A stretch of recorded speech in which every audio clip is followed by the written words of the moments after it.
وَتَفَقَّدَ الطَّيْرُ، قرآن کہتا ہے کہ سلیمان علیہ السلام نے ایک پرندے کو گم پایا. ام کان من الغائبین، کہتے ہیں مجھے کیا ہو گیا کہ مجھے ہدہد نظر نہیں آ رہا. یہ رپورٹ کون پیش کر رہا ہے؟ سلیمان علیہ السلام. ام کان من الغائبین، مجھے نظر نہیں آ رہا، یہ وہ مارکیٹ سے ہی شارٹ ہے. بعض دفعہ ہوتا ہے بیٹھا ہوا ہے کہیں، کسی کے پیچھے بیٹھا ہوا ہوگا، کسی کی جیب میں ہوگا، کہیں کرسی کے نیچے بیٹھا ہوا ہے، یہ بھی ہو سکتا ہے. تو مجھے نظر نہیں آ رہا، یہ وہ ہے ہی نہیں. اگر مجھے نظر نہیں آ رہا تو کوئی پرابلم نہیں ہے، میں ذرا چیک کروا لیتا ہوں کہاں ہے.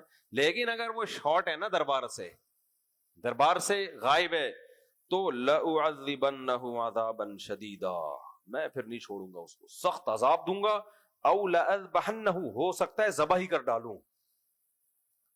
اس سے پتہ چلتا ہے بھائی مملکت چلانا آسان کام نہیں ہوتا، کیونکہ سلیمان علیہ السلام بڑے مجاہد تھے، کنٹری ان کے پاس تھا، اور ہدہد کا کام خفیہ ایجنسی کا تھا.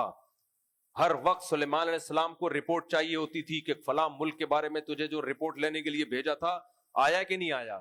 پتہ چلا وہ چھٹی پہ گیا، آج اس کی نانی کا انتقال ہو گیا. ابے تیری نانی کا انتقال ہو گیا تو چھٹی پر ہے، بتا کے جاتا تاکہ کوئی آلٹرنیٹ ہم دیکھتے.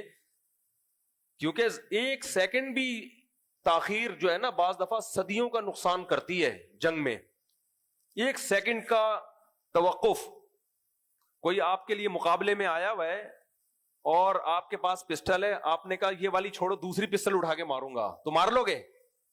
بس گئے. سیکنڈوں کی خطا سے صدیاں برباد ہو جاتی ہیں. اس لیے سلیمان علیہ السلام نے اپنے اس عمل میں بتا دیا بھائی جو میدان جنگ میں لڑنے والے لوگ ہیں یا حکومت چلانے والے لوگ ہیں، ان کو بہت زیادہ بیدار ہونے کی ضرورت ہے. کچھ غلطیاں قابل معافی نہیں ہوتی. اس میں ہمیں بھی سبق ملتا ہے کہ ہم جو مکھنچوؤں کی طرح زندگی گزارتے ہیں نا، کسی کے ذمے کوئی کام لگا تو کرتا ہی نہیں ہے.